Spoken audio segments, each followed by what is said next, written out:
बिस्मिल्लाहिर्रहमानिर्रहीम। लाखों करोड़ों दुरूदो सलाम मोहम्मद मुस्तफ़ा सल्लल्लाहु अलैहि वसल्लम और आले मोहम्मद पर। मैं हूं मरदराज गोंदल। एक तस्वीर आप देख रहे हैं, क्या खूबसूरत तस्वीर है।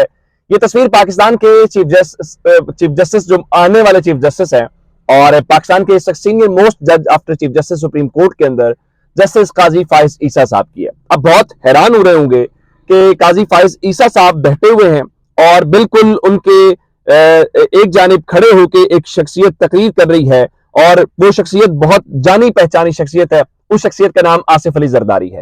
तो ये क्या हुआ है कि आसिफ अली जरदारी और इसहाक डार के बीच में बैठ के काजी फाइज ईसा साहब ने क्या कर दिया है। यहां पे कहा जाता है कि जनाब जस्टिस उमर अता बंदियाल जो हैं वो सियासी जज हैं। कहा जाता है कि उन्होंने तहरीक इंसाफ का झंडा थामा हुआ है और वहां पे नवाज शरीफ साहब लंदन से बैठ के उनसे इस्तीफे का मुतालबा करते हैं।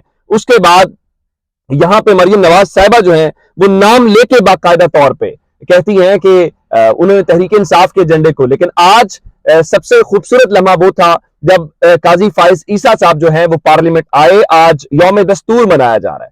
ये कैसा यौम दस्तूर है कि पार्लियामेंट के अंदर बैठी हुई तमाम सियासी जमातें इस बात के ऊपर करारदादें मंजूर कर रही हैं कि इलेक्शन 90 रोज में नहीं होना चाहिए। ये कैसा यौम दस्तूर है कि उस दस्तूर के अंदर लिखी हुई एक लाइन के असेंबली टूटने के 90 रोज के अंदर इलेक्शन होगा, उसके ऊपर कोई अमल दरामद कराने को तैयार नहीं है। मैं बाकी चीजें आपको बताने से पहले जब काजी फाइज ईसा साहब यहां अंदर क्या वो बाद में बताता हूं। काजी फाइज ईसा साहब यहां से निकले तो सहाफी ने उनसे सवाल किया। जिस तरह से रजा रब्बानी साहब के बारे में लोगों का तासुर था कि वो बड़े जमहूरियत पसंद, बड़े दस्तूर पसंद, बड़े उसूल पसंद शख्सियत हैं, और उनसे सवाल किया फाज शहबाज खान हमारे दोस्त, उन्होंने इस सवाल का कोई जवाब नहीं दिया। बिल्कुल उसी तरीके से आज इस हवाले से एक सहाफी ने सवाल किया काजी फाइज ईसा साहब से।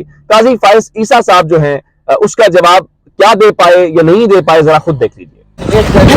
ऐसे सर आईन 90 रोज के अंदर इलेक्शन कराने का पाबंद करते हैं सर, क्या कहेंगे इस बारे में सर?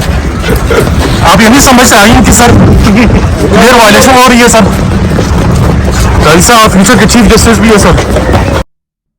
अच्छा, काजी फाइज ईसा साहब का आपने देख लिया, उनसे यह सवाल हो रहा था 90 रोज का इलेक्शन और आइन और कानून के मुतालिक, उन्होंने कोई सवाल का जवाब नहीं दिया। अब काजी फाइज ईसा साहब ये भी नहीं कर सकते वो कहें कि एक बार वो लंदन गए थे तो मुंह पे टेप का निशान बताया था कि जजेस बोलते नहीं हैं।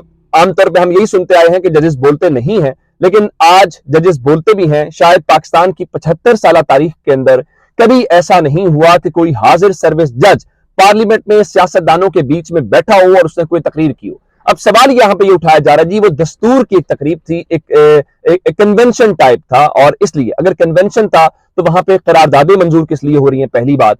दूसरी बात यह है काजी फाइज ईसा साहब ने 2 बार वजाहत देने की कोशिश की और उसके बाद स्पीकर साहब ने भी वजाहत देने की कोशिश की। उन्होंने ये फरमाया कि जनाब आली मैं यहां पे, उन्होंने मतलब अपने तौर पे ये बताने की कोशिश की, जब मैं यहां पे आया तो मुझे ऑलरेडी बताया गया था कि यहाँ पे कोई किसी किस्म की सियासी तकरीर नहीं होगी, लेकिन यहाँ पे सियासी तकरीरें हुई। उन्होंने कहा कि ठीक है आइन इसकी इजाजत देता है, और उन्होंने कहा मैं इस चीज के हक में नहीं हूं। अब मैं आपको एक चीज दिखा रहा हूं कि जस्टिस काजी फाइज ईसा साहब उस ऐवान के अंदर बैठे हुए थे जहां पे अब्बासी नामी एक और शख्सियत आप जानते हैं कि जिन्होंने यहाँ पे बाकायदा गालम गलोच की, और गालम गलोच के हवाले से चीफ जस्टिस को बाकायदा कहा, वो आज के इस ऐवान के अंदर मौजूद थे। तो सवाल ये पैदा होता है कि जब वो भी इस इवेंट के अंदर मुर्तजा जावेद अब्बासी मौजूद थे तो काजी फाइज ईसा साहब जो हैं वो इस हवाले से किस लिहाज से बैठे हुए थे। फिर आसिफ अली जरदारी जब अपने मुख्तलिफ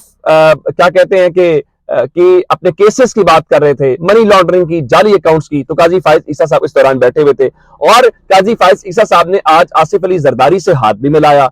बिल्कुल ठीक है। और उसके बाद इसहाक डार ने हाथ मिलाने की कोशिश की, उन्होंने इसहाक डार से हाथ नहीं मिलाया।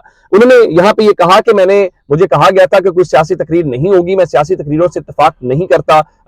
बिल्कुल ठीक है, लेकिन आप उस दौरान ऐवान में बैठे हुए थे, वेरी बैड टेस्ट, कोई अच्छा इंपैक्ट नहीं गया। मैं आपको सिर्फ एक शख्सियत जो जाहिर बात है इमरान खान की हामी नहीं है, सवाल यह था कि क्या सारे जजेस को इन्वाइट किया गया था?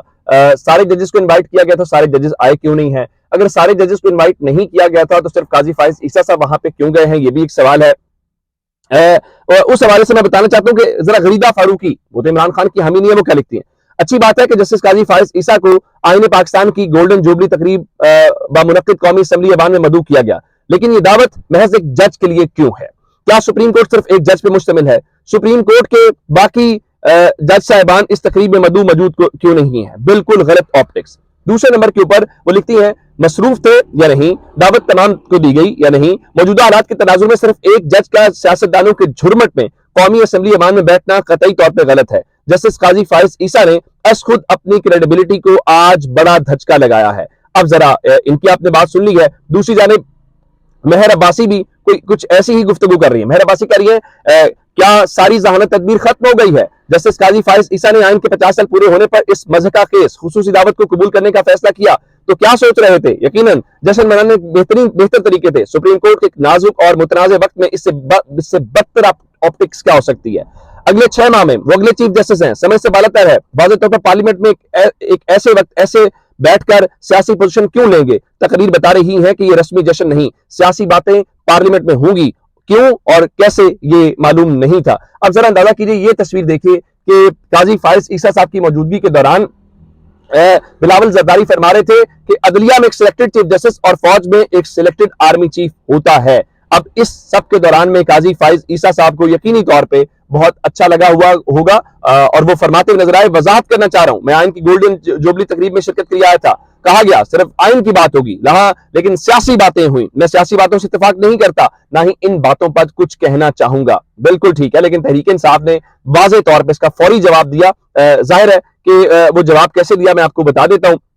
उन्होंने इस हवाले से जवाब दिया क्योंकि जज के कंडक्ट के ऊपर तो आप बात नहीं कर सकते, और जज के कंडक्ट के हवाले से फवाद चौधरी ने कहा, as a party we do not want to indulge in criticism of any judge for their conduct, but this is bit too much। वो कह रहे हैं कि हम किसी जज के कोड ऑफ कंडक्ट या उसके ऊपर तो बात नहीं करना चाहते, लेकिन ये बहुत ज्यादा है। ये तस्वीरें आज बनी हैं, मेरे ख्याल से ये तस्वीरें जस्टिस काजी फाइज ईसा साहब जब चीफ जस्टिस भी बन जाएंगे तो ये तस्वीरें पाकिस्तान की अदलिया को, पाकिस्तान के सियासी निजाम को, पाकिस्तान के उसूल पसंद लोगों को हॉन्ट करती रहेंगी। जस्टिस काजी फाइज ईसा साहब की मौजूदगी में एक वीडियो ऐसी में आई कि एक शख्स वहां पे खड़ा हुआ, उसने कहा यहाँ पे जलसा हो रहा है, और उस जलसे के दौरान उन्होंने क्या किया कि उसने वहां पे वॉकआउट कर दिया। तो जाहिर है ये भी कोई अच्छा इंपैक्ट वहां से नहीं आया। जस्टिस काजी फाइज ईसा साहब को ये भी कोई अच्छी बात पसंद नहीं आई होगी। आगे चलते हैं। पाकिस्तान पीपल्स पार्टी ने आज की इस काजी फाइज ईसा साहब की मौजूदगी में आसिफ अली जरदारी ने तकरीर की, और उस वक्त उनके लेफ्ट साइड में बैठे हुए थे काजी फाइज ईसा साहब। उन्होंने कहा जी मुज़ाकरात में आने से पहले शराइत न रखी जाए। उन्होंने कहा जी मैं शहबाज शरीफ से दरखास्त करूंगा कि वो अपोजिशन से मुज़ाकरात करें, यानी वो पाकिस्तान तहरीक इंसाफ से मुज़ाकरात की दावत दे रहे हैं, बिल्कुल ठीक है। लेकिन दूसरी जानिब एक और काम किया गया। दूसरा काम यह किया गया है कि चीफ इलेक्शन कमिश्नर जो है, बल्कि उससे पहले खबर देता हूं सुप्रीम कोर्ट वाली, पाकिस्तान तहरीक इंसाफ ने रुजू किया था सुप्रीम कोर्ट से, और रजिस्ट्रार ऑफिस ने तहरीक इंसाफ की खैबर पख्तूनख्वा इलेक्शन से मुतालिक जो दरखास्त है उसको एतराज लगाकर वापस कर दिया है। पाकिस्तान तहरीक इंसाफ की यानी दरखास्त दायर करने की वाज़ेह वजूहत दायर नहीं की गई और सफात का मसला है। लेकिन दूसरे नंबर के ऊपर जरा अंदाजा कीजिए कि चीफ इलेक्शन कमिश्नर ने खत लिखा है, और ये खत किसको लिखा है? ये खत उन्होंने स्पीकर कौमी असेंबली को लिखा है। ये खत उन्होंने इस सिलसिले में बाकी जो चेयरमैन सेनेट है उनको लिखा है, और उनसे ये क्या कहा है? उनसे ये कहा है कि जनाब वो चाहते ये हैं कि उनको जो पोलिंग डे है वो आगे करने की, और जो बाकी इस इलेक्शन से रेलिवेंट चीजें हैं उसकी इजाजत दी जाए। यानी वो चाहते ये हैं कि जो इख्तियार सदर को और या बाकी को है, तो उन्होंने कौमी असेंबली और चेयरमैन सेनेट को खत लिखा है, और इंतखाबात की तारीख का ऐलान भी इलेक्शन कमीशन चाहता है कि वो करे, और पोलिंग का दिन आगे बढ़ाने का जो इख्तियार है वो भी उनको दे दिया जाए। तो बिल्कुल ठीक है, जिसका मतलब यह है कि इलेक्शन कमीशन ने इलेक्शन एक्ट 2017 की सेक्शन 57(1) और 58 में तरमीम की तजवीज की है। वजारत वजीर आजम को भी खत लिखा गया है, वजारत पार्लिमानी उमूर समेत चेयरमैन सेनेट और स्पीकर कौमी असेंबली को खतूत तहरीर करके। जाहिर है जो इस वक्त काम नहीं हो सका, उनकी कोशिश यह है कि हम इसको कानून साजी की मद में इसको नया तासुर देने की कोशिश करें। लेकिन सवाल वही है कि 90 रोज में इलेक्शन होने हैं, नहीं होने, हो सकते हैं कि नहीं हो सकते। उस सवाल का जवाब आज काजी फाइज साहब ने दिया। अपना बहुत सा ख्याल रखिएगा। खुदा हाफिज।